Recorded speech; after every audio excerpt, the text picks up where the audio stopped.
नमस्कार, आप सभी दर्शकों का हार्दिक स्वागत है हमारे विशेष कार्यक्रम कृषि दर्शन में, जो समर्पित है हमारे किसान भाइयों और बहनों की समृद्धि, विकास और आधुनिक खेती की ओर बढ़ते हर कदम को। इस मंच के माध्यम से हम लाते हैं खेती से जुड़ी ज़रूरी खबरें, मंडी के ताज़ा भाव, मौसम का हाल, नई तकनीकों की जानकारी, विशेषज्ञों की सलाह और साथ ही प्रेरणादायक कहानियाँ भी। तो आइए शुरुआत करते हैं आज के अंक की और सबसे पहले नजर डालते हैं हमारे पहले सेगमेंट खबरें खेती की। नमस्कार किसान भाइयों और बहनों, मैं अपराजिता स्वागत करती हूँ आप सभी का खबरें खेती की के इस अंक में। आज के कार्यक्रम में हम आपको बताएंगे मशरूम प्रशिक्षण कार्यक्रम और उससे जुड़ी योजना की जानकारी, तकनीक से पर्यावरण संरक्षण के उपाय, प्रगतिशील किसानों की सफलता की कहानी, तेज पत्ता की उन्नत किस्में और मछली पालन में उपयोगी उपकरणों के बारे में। अंत में नजर डालेंगे मंडियों के भाव और मौसम के हाल पर भी। तो आइए शुरू करते हैं आज के मुख्य समाचार। हाजीपुर में रूट सेट संस्था द्वारा मशरूम उत्पादन पर 10 दिवसीय प्रशिक्षण कार्यक्रम शुरू। प्रदूषण रोकने के लिए छत और गमलों में पौधे लगाने की तकनीक पर जोर। तेज पत्ता की उन्नत किस्में किसानों को कम लागत में लंबी अवधि तक लाभ पहुंचा रही। मछली पालन में एयरेटर उपकरण के उपयोग से उत्पादन में वृद्धि। रूट सेट संस्था हाजीपुर में भारतीय ग्रामीण स्वरोजगार योजना के अंतर्गत 10 दिवसीय मशरूम उत्पादन प्रशिक्षण कार्यक्रम का आयोजन किया जा रहा है। इस प्रशिक्षण का उद्देश्य ग्रामीण महिलाओं और पुरुषों को स्वरोजगार से जोड़ना है, ताकि वे अपनी आय बढ़ा सके और आत्मनिर्भर बन सके।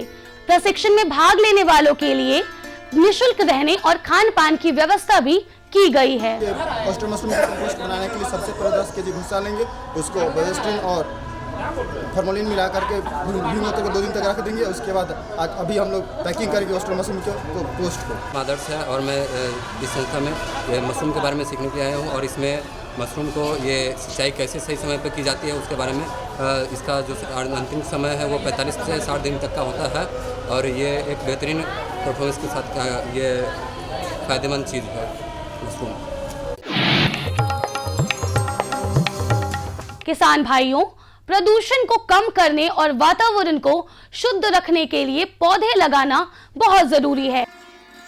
यदि आपके पास जमीन कम हो तो आप गमलों, पाइपों, बेकार बोतलों और छत पर आसानी से पौधे उगा सकते हैं। यह छोटे छोटे प्रयास न केवल आपको घरों को हरा भरा बनाएगा बल्कि पर्यावरण को भी संतुलित करेंगे।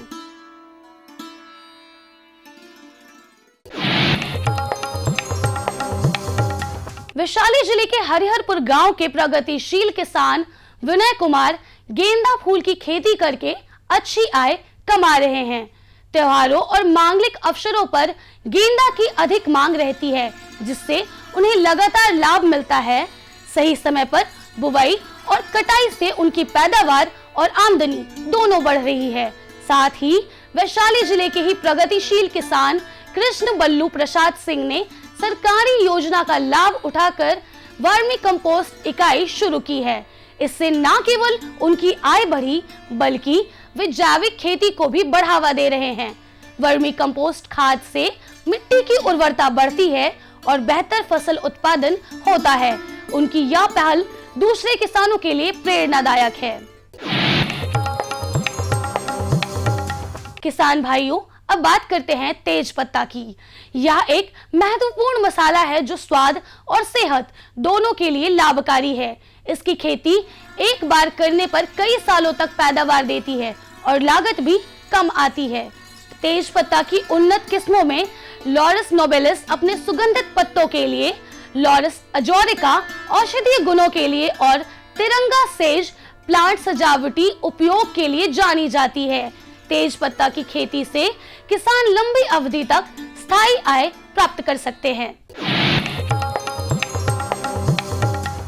मछली पालन करने वाले किसानों के लिए एरेटर मशीन बेहद लाभकारी है। यह उपकरण पानी में ऑक्सीजन का स्तर बढ़ाता है, जिससे मछलियों की सेहत और विकास में सुधार होता है। लगातार हिलते पानी से मछली का वातावरण अनुकूल रहता है और उत्पादन बढ़ता है।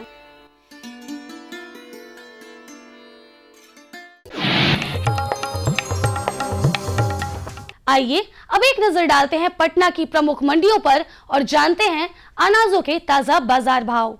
लोकल गेहूं 2650 रुपए प्रति क्विंटल, सरबती गेहूं 3400 रुपए प्रति क्विंटल, उसना चावल 3500 रुपए प्रति क्विंटल, सोनम चावल 4600 रुपए प्रति क्विंटल, अरवा चावल 3600 रुपए प्रति क्विंटल, बासमती चावल 15000 रुपए प्रति क्विंटल। किसान भाइयों, उपज बेचते समय मंडी की मांग और भाव दोनों पर ध्यान दें। अनाजों को सही समय पर अलग अलग हिस्सों में बेचकर कई बार औसत से ज्यादा लाभ पाया जा सकता है। पटना और आसपास के क्षेत्रों में आज दिन भर आंशिक बादल छाए रहेंगे। अधिकतम तापमान लगभग 33 डिग्री सेल्सियस और न्यूनतम तापमान 25 डिग्री सेल्सियस तक रहने का अनुमान है। नमी का स्तर करीब 70% रहेगा, जिससे हल्की उमस बनी रहेगी। शाम के समय हल्की बूंदाबांदी की संभावना है और हवा का रफ्तार पूर्व दिशा से लगभग 10 से 12 किलोमीटर प्रति घंटा रहेगी। किसानों को सलाह दी जाती है कि धान की कटाई करने से पहले मौसम का पूर्वानुमान अवश्य देखें और कटाई के बाद की फसल को खुले में ना छोड़कर सुरक्षित स्थान पर रखें। गेहूं की बुवाई की तैयारी कर रहे किसान खेत में हल्की जुताई शुरू कर सकते हैं। वहीं सब्जी की फसलों में नमी बनी रहने के कारण रोग फैलने की संभावना अधिक है, इसीलिए समय पर दवा का छिड़काव अवश्य करें। तो ये थी आज की प्रमुख खेती बाड़ी से जुड़ी खबरें, मंडियों के ताज़ा भाव और मौसम का पूर्वानुमान। साथ ही हमने जानी कुछ नई तकनीकें और मशीनें जिसने खेती और पशुपालन को और अधिक सशक्त और लाभकारी बनाया जा सकता है। और हाँ, हमें मिली एक किसान की प्रेरणादायक सफलता की कहानी भी, जिसने साबित किया कि परंपरागत खेती भी अगर सही तरीके से की जाए तो बेहतर मुनाफा और पहचान दोनों मिल सकते हैं। अब समय है हमारे अगले सेगमेंट का, जिसमें हम जुड़ेंगे एक और महत्वपूर्ण जानकारी के साथ। यह विषय न सिर्फ खेती किसानी से जुड़े लोगों के लिए महत्वपूर्ण है, बल्कि इससे जुड़ी बातें आने वाले समय में नए अवसरों के द्वार भी खोल सकती हैं। तो आइए विस्तार से समझते हैं इस विषय को हमारे विशेषज्ञ के माध्यम से। नमस्कार किसान भाइयों बहनों, इस्तकबाल है आपका, आपको और आपकी समृद्धि को समर्पित इस विशेष कार्यक्रम कृषि दर्शन में। दर्शकों, सदियों से फल हमारे खान पान का एक अभिन्न अंग रहे हैं, अब भी हैं, भी रहेंगे। खेती किसानी के क्षेत्र में भी फलों की खेती एक प्रमुख स्थान रखती है। भारत, हमारा देश भारत पूरे विश्व में फलों के उत्पादन में दूसरे नंबर पर है। आज फलों में से ही एक पपीते की खेती के बारे में बात करेंगे, जानेंगे कैसे वैज्ञानिक तरीके से पपीते की खेती करें, उससे ज़्यादा मुनाफा कमाएं। और इस अंक में हमारे साथ शामिल हैं डॉक्टर मुकुल सर। बहुत स्वागत है आपका। आप कृषि वैज्ञानिक हैं, सब विश्वविद्यालय भागलपुर और महाविद्यालय किशनगंज से। सर, पपीते की खेती के बारे में बात हो रही है, तो पपीता चूँकि एक बहुत ही सेंसिटिव फल माना जाता है, बहुत संवेदनशील फल माना जाता है, जो ज़्यादा पानी बर्दाश्त ना कर पाए, ज़्यादा अत्यधिक मौसम बर्दाश्त ना कर पाए। तो सबसे पहले इसी पहलू पर चर्चा करते हैं कि किस तरह का खेत, किस तरह का मौसम पपीते की खेती के लिए अनुकूल होता है। नमस्कार किसान भाई, जैसा कि आप जानते हैं कि हमारा शरीर में जो शरीर के लिए क्या क्या पौष्टिक की ज़रूरत होती है, जैसे हम कार्बोहाइड्रेट लेते हैं, प्रोटीन लेते हैं, विटामिन लेते हैं, तो उन सब के बारे में, सोर्स के बारे में, स्रोत क्या क्या है, तो उस स्रोत में हम फल का स्थान, सब्जी का स्थान क्या अहम रखता है। तो उन फलों में हम आज एक पपीता के बारे में बतलाएंगे आप लोगों के बीच में। ऐसे तो फल में बहुत सारा फल आते हैं, लेकिन पपीता ऐसी फल है जो कम दिन में, मतलब कम महीने में तैयार हो जाते हैं। बहुत सारे फल होते हैं वर्षों लग जाते हैं, लेकिन पपीता की जो फल होती है वो साल के अंदर फलना शुरू कर देता है। तो हम जानेंगे कि पपीता का क्या क्या इम्पोर्टेंस है, क्या क्या महत्व है, इसका क्या क्या वैल्यू है। तो इसके हम खेती पर जोर देंगे। तो खेती में जैसे हम जानते हैं कि पपीता की खेती बहुत सेंसिटिव होती है, संवेदनशील होती है, ये ज़्यादा गर्मी बर्दाश्त नहीं कर सकता है, न ज़्यादा पानी बर्दाश्त कर सकता है, न हवा बर्दाश्त कर सकता है। और पपीता जो होता है सबके लिए ज़रूरी, इसमें भरपूर मात्रा में, प्रचुर मात्रा में विटामिन पाया जाता है। विटामिन ए सबसे ज़्यादा पाया जाता है पपीता में। और पपीता जो किसी रूप में खा सकते हैं। पपीता आजकल देखते हैं कि जब कोरोना आया था तो उसमें यहाँ पपीता के पत्ती का भी कितना ही डिमांड हो गया था, कच्चा फल का भी डिमांड हो गया था, पका फल तो होता ही है। तो पपीता की खेती हम के बारे में इसके हम बतलाएंगे आज। पपीता की खेती वर्ष में 2 बार किया जाता है। एक हम अप्रैल मई में भी लगाते हैं, जो नर्सरी तैयार करते हैं गर्मी वाला में, उसमें जो होता है जो निचली ज़मीन रहता है वहाँ तैयार करते हैं। जैसे वहाँ पानी लगने की संभावना आ जाती है तो उस खेत में पहले कर देते हैं। और जो अगस्त सितंबर में जो करते हैं, जो जहाँ पानी बहुत भर जाता है और पानी क्या बरसात आने की संभावना नहीं है, पानी नहीं लगती है, तो वहाँ खेती में हम लगाते हैं अगस्त सितंबर के लास्ट में हम नर्सरी लगाते हैं। तो इसमें क्या होता है, बरसात खत्म हो जाता है। जब हम अप्रैल में लगाते हैं तो उसके बाद जब बारिश होती है तो सूखने की सड़ने की संभावना रहती है। और जब हम सितंबर में लगाते हैं तो बारिश का सफाया होना शुरू हो जाता है, मतलब बारिश का अंतिम सीजन होता है। तो हम उसमें नर्सरी लगाते हैं। नर्सरी लगाने के पहले हम उसको खेत के लिए तैयारी करते हैं। पहले तो हम बीज का चुनाव करते हैं। पपीता में बहुत सारा नस्लें आ गई है, एक कम ऊंचाई वाली, ज़्यादा ऊंचाई वाली, मतलब एक उभयलिंगी, एक लिंगी, उसमें है तो हम चुनाव करते हैं किस टाइप का पौधा का हम कहाँ से बीज लेना है। बीज तो हम जैसे लेंगे ना, जो कहीं ब्रांडेड जैसे सरकारी संस्थान है, कृषि महाविद्यालय है, कृषि विश्वविद्यालय है, या ब्रांडेड जो है अपना कंपनी है उससे लेंगे। तो उसके कंपनी का बीज हम ले लेंगे। तो 1 हेक्टेयर अगर खेती करनी है तो उस 1 हेक्टेयर खेती के लिए आधा केजी बीज की हम जरूरत रहती है।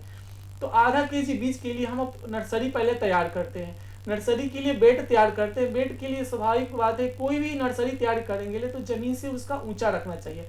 10 सेंटीमीटर 15 सेंटीमीटर जो ज़मीन से ऊंचा रखेंगे और उसको ज़मीन का हल्की भुरभुरी कर देंगे।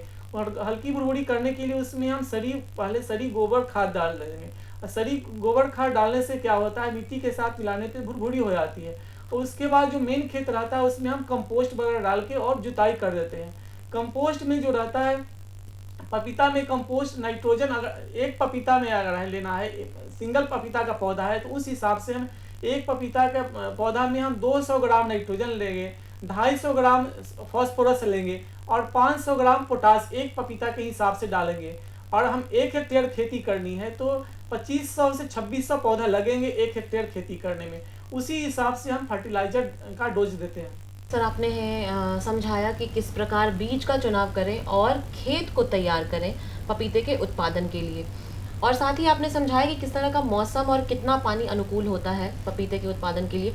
थोड़ा सा हम आप यहाँ पर ये समझना चाहेंगे कि उर्वरक जो होता है, जो कि जिस तरह से आपने बताया कि फल हमें पोषण देते हैं, उसी तरह फल के पौधों को भी तो पोषण चाहिए होता है। तो वो पोषण किस रूप में, चाहे हम केमिकल फर्टिलाइजर्स दें या ऑर्गेनिक फर्टिलाइजर्स दें, किस प्रकार के उर्वरक का प्रयोग पपीते की खेती के लिए ज़्यादा फायदेमंद होता है। साथ ही हम आपसे ये समझेंगे कि पपीते के उत्पादन के बाद उनका प्रबंधन कैसे किया जा सके। पौधे की जो है, पौधशाला में जो पौधा तैयार हो जाता है तो 30 से 40 दिन के बाद पौधा का जो हाइट जो रहता है, ऊंचाई जो रहती है, 1 फीट के लमसम हो जाता है, 1 से 1.25 फीट हो जाता है, 30 से 40 सेंटीमीटर हो जाता है। उसके बाद हम मेन खेत में लगाते हैं। मेन खेत लगाने में क्या होता है, पौधा से पौधा जो दूरी जो रहता है 1.5 फीट रखेंगे, और लाइन से लाइन से जो दूरी होगी है तो उसको 2 फीट रखेंगे, ताकि उससे होता है कि पौधा का पोषण सही सलामत मिल सके। क्योंकि पौधा जो होता है, पौधा हाइट में जाता है और उसका एरिया भी कवर करता है जड़। तो हम उसको 1.5 फीट रखेंगे, पौधा से पौधा दूरी रखेंगे, और 2 फीट रखेंगे, लाइन से लाइन की दूरी रखेंगे। और पौधा को जो नीचे गड्ढा खोदेंगे 50 सेंटीमीटर लंबा चौड़ा गहरा, 50 सेंटीमीटर जहाँ लगाएंगे उस गड्ढा खोद लेंगे। गड्ढा खोदने के बाद उसमें कंपोस्ट डाल लेंगे। पहले उसका हम अगर बैक्टीरिया है तो बैक्टीरिया से उसका उपचार, एजोटोबैक्टर नामक बैक्टीरिया से उपचार कर लेंगे, ताकि जो होता है बैक्टीरिया जो है फर्टिलिटी ज़मीन को बढ़ा देता है। और उसके बाद हम जो नर्सरी जो पौधशाला में पौधा था उसमें पत्तियाँ 4-5 पत्ती आ जाती है लमसम, 1 फीट के पौधा जो होता है इसमें 4-5 पत्तियाँ आ जाती है। तो उसके बाद हम मेन खेत में उसको लगा देते हैं। लगाने का उपयुक्त समय तो शाम ही होता है। और लगाने के बाद उसमें क्या करते, मिट्टी से पूरा टाइट करके भर देते हैं और हल्की सिंचाई कर देते हैं। वो पपीता का पौधा होता है वो ज़्यादा टेम्परेचर भी नहीं बर्दाश्त करता है और नहीं कम टेम्परेचर भी। अगर कम टेम्परेचर तापक्रम हो गया तो उसमें बहुत सारा बीमारी हो जाती है, सूखने लगेगा, मुरझाने लगेगा। तो पपीता का जो पौधा होता है मिनिमम 10 डिग्री सेंटीग्रेड से अगर पौधा 10 डिग्री तापक्रम से नीचा तापक्रम हुआ तो पौधा सूखने लगेगा, अथी हो जाए, वायरस लगने लगेगा, बैक्टीरियल रोग लगने लग जाएगा। तो मिनिमम उसके पौधा के लिए 10 डिग्री टेम्परेचर है और अधिक से अधिक 25 से 28 डिग्री टेम्परेचर पर बर्दाश्त करती है। अगर ज़्यादा टेम्परेचर हो गया तो भी पौधा सहन नहीं कर गया, और नीचे ज़्यादा कम टेम्परेचर भी हो गया तापक्रम तो भी पौधा बर्दाश्त नहीं करेगा। पौधा में मोस्टली जो होता है ज़्यादातर वायरल डिजीज होता है, जैसे पत्ती उसका किकुरने लगेगा, पत्ती सिकुड़ने शुरू हो जाता है। अगर वायरल रोग लग जाएगा तो उसको बचाने की संभावना बहुत कम रहता है। तो उसको वायरल रोग लगने के लिए, वायरस वाला बीमारी लगने के लिए हम उसको पहले ही उपचार कर लेंगे, पहले ही प्री ट्रीटमेंट कर लेंगे वायरस डिजीज। अगर लग गया तो उस पौधा को हम उखाड़ को फेंक देंगे, दूर फेंक देंगे, क्योंकि जैसे ही एक पौधा में लगा फिर दूसरा पौधा बढ़ना शुरू हो जाता है। बहुत सारा पौधा में देखते हैं कि पौधा में नर और मादा को पहचानना मुश्किल होता है, क्योंकि पपीता का जो पौधा होता है एक लिंगी होता है, नर पौधा अलग होता है, मादा पौधा अलग होता है। कुछ पौधा जो होता है उभयलिंगी होता है, जिसमें नर और मादा का दोनों का लक्षण होता है। तो जो नर पौधा होता है, ऐसे पौधा जो होता है मेनली अगर 10 मादा पौधा है तो उसमें एक नर पौधा रखना जरूरी है। अगर ज़्यादा नर पौधा हो गया तो हम उखाड़ कर फेंक देंगे, क्योंकि पोलिनेशन के लिए 10 अनुपात एक ही सही है। तो जो नर पौधा हो गया उसको हम बेकार उखाड़ के फेंक देंगे और उसकी जगह पर फिर हम दूसरा पौधा लगा देंगे, ताकि पौधा का पोलिनेशन सही सलामत होता रहे। और पौधों की इसके बीच में हम सिंचाई अगर हिसाब से लेंगे, उसकी सिंचाई हल्की देनी है, ताकि खाली जड़ भींजे, तना पर पानी नहीं चढ़ना चाहिए। अगर हम बेड बनाते हैं, मेड़ बनाते हैं, क्यारी बनाते हैं, बेड बनाते हैं तो हल्की सिंचाई देंगी ताकि जड़ भींग जाए, तना का भींगना जरूरी नहीं है। अगर जैसे ही तना भींग जाएगा तो उसमें बीमारी तुरंत अटैक कर लेगा। सर, इन महत्वपूर्ण जानकारियों के बाद आपको हमारे दर्शकों को, किसान भाइयों बहनों को कुछ संदेश देना हो तो आप क्या देंगे? अगर आप फलों की खेती शुरू करना चाहते हैं और अपना इनकम बढ़ाना चाहते हैं, आमदनी बढ़ाना चाहते हैं और बहुत कम समय में चाहें तो ज़्यादा मुनाफा कमाना चाहते हैं तो पपीता की खेती पर जोर दे सकते हैं, क्योंकि पपीता की खेती होता है 12 से 15 महीना में आपको फल देना शुरू कर देता है और इसका मार्केट में बहुत डिमांड रहता है। अगर हम 1 हेक्टेयर में दूसरे अनाजों की खेती करते हैं और हम पपीता की खेती करते हैं तो उसका हम तुलनात्मक स्टडी करेंगे, तुलनात्मक देखेंगे तो कितना मुनाफा होता है।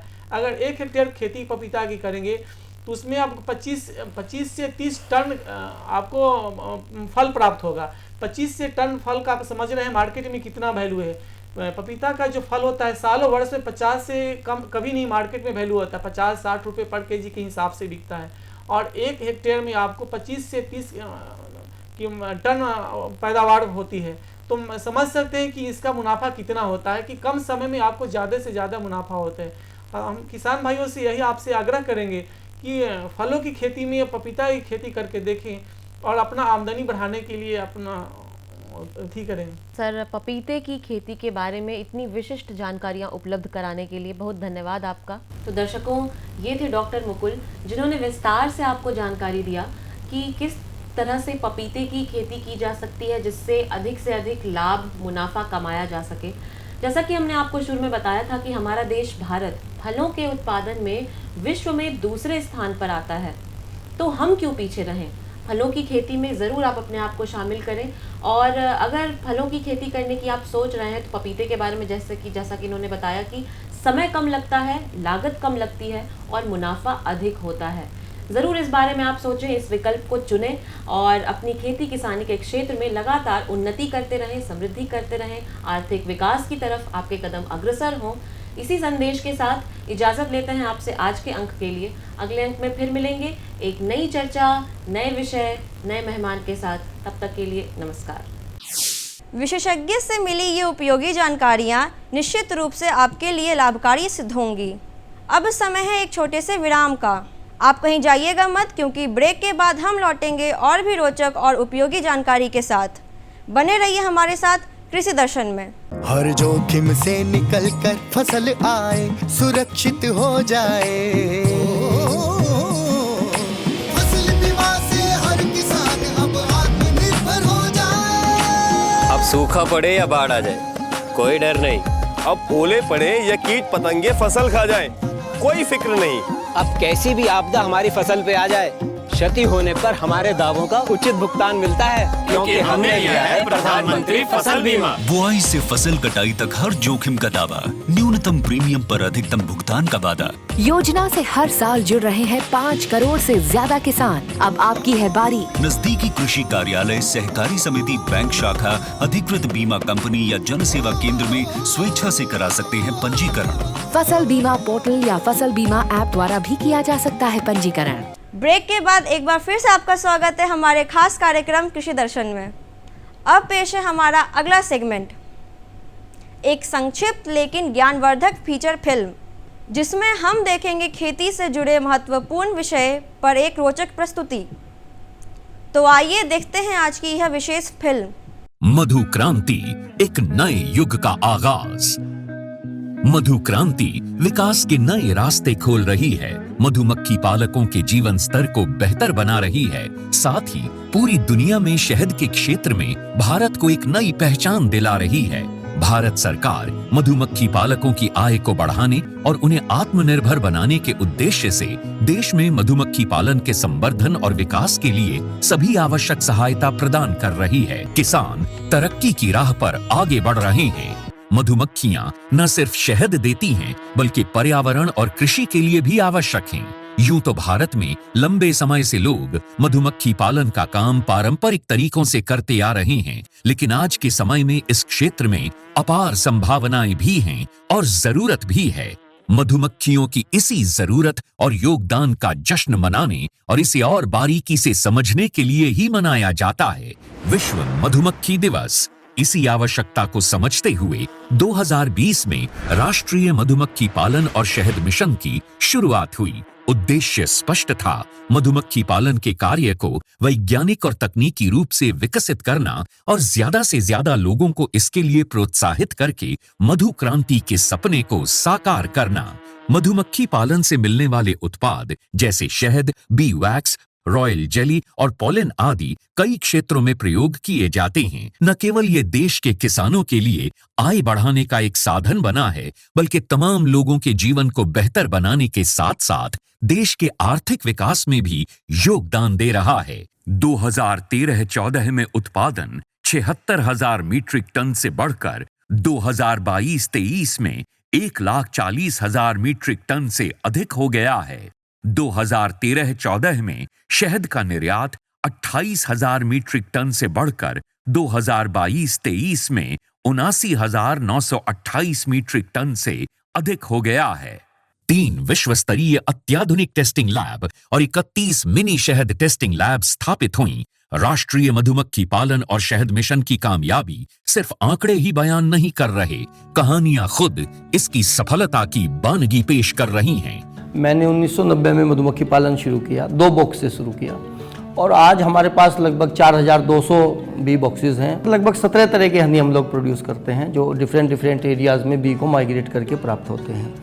इसके अलावा जितने बी बॉक्सेस मैन्युफैक्चरिंग यूनिट है हमारे पास, वैक्सीट मैन्युफैक्चरिंग यूनिट है, 20 मीट्रिक टन पर डे का हनी प्रोसेसिंग प्लांट है। आज हमारा जो उत्पादन है वो 1 लाख केजी लगभग एनुअली हम लोग प्रोड्यूस करते हैं। यमुनानगर के सुभाष काम्बोज मधुमक्खी पालन के अपने काम के चलते आज देश भर में जाने जा रहे हैं। मैंने सिर्फ अपने पोलिनेशन के लिए और शहद खाने के पर्पज से ये बॉक्स रखे थे। जब मैंने देखा कि मधुमक्खियां भी बढ़ रही हैं और हमें शहद भी मिल रहा है, तो मैंने फिर प्रोफेशनल तौर पे इसी काम को ही करने की सोची और आज की तारीख में मैं लगभग 1500 बॉक्स पे मधुमक्खी पालन कर रहा हूँ। ज्यादा से ज्यादा लोग इस मिशन का हिस्सा बन रहे हैं। इतना ही नहीं, ये मिशन नारी शक्ति को और अधिक सशक्त बनाने में भी बड़ा योगदान दे रहा है। अभी तक महिलाओं के 164 स्वयं सहायता समूहों को इससे जोड़ा जा चुका है। इसी तरह मधु क्रांति पोर्टल पर अभी तक लगभग 14,000 से अधिक पालक और 22 लाख से अधिक कॉलोनीज रजिस्टर हो चुकी हैं। आज भारत प्राकृतिक शहद का 6वां सबसे बड़ा निर्यातक देश है। भारत मधुमक्खी पालन और शहद उत्पादन के क्षेत्र में सारी दुनिया के लिए एक मिसाल के तौर पर उभर कर सामने आ रहा है। मधु क्रांति आय और रोजगार के अवसर बढ़ाए। तो दर्शकों, यही था कृषि दर्शन का आज का अंक, जहां हमने जानी खेती से जुड़ी अहम खबरें, मिले विशेषज्ञ की सलाह, देखी आधुनिक तकनीक और उपकरणों की जानकारी और सुनी एक प्रेरणादायक सफलता की कहानी। हमें पूर्ण विश्वास है कि यह कार्यक्रम आपके लिए उपयोगी और जानकारीपूर्ण रहा होगा। हम फिर हाजिर होंगे ऐसे ही एक और भी रोचक और ज्ञानवर्धक विषयों के साथ। तब तक आप स्वस्थ रहें, खुशहाल रहें और खेती के क्षेत्र में लगातार आगे बढ़ते रहें। नमस्कार। हमारा पता है कृषि दर्शन, कमरा नंबर 203 द्वारा केंद्र निदेशक, दूरदर्शन केंद्र पटना, फ्रेजर रोड, पटना। आप हमसे ईमेल के माध्यम से भी संपर्क कर सकते हैं। हमारा ईमेल है directorddkpatna@gmail.com या kddkpatna@gmail.com।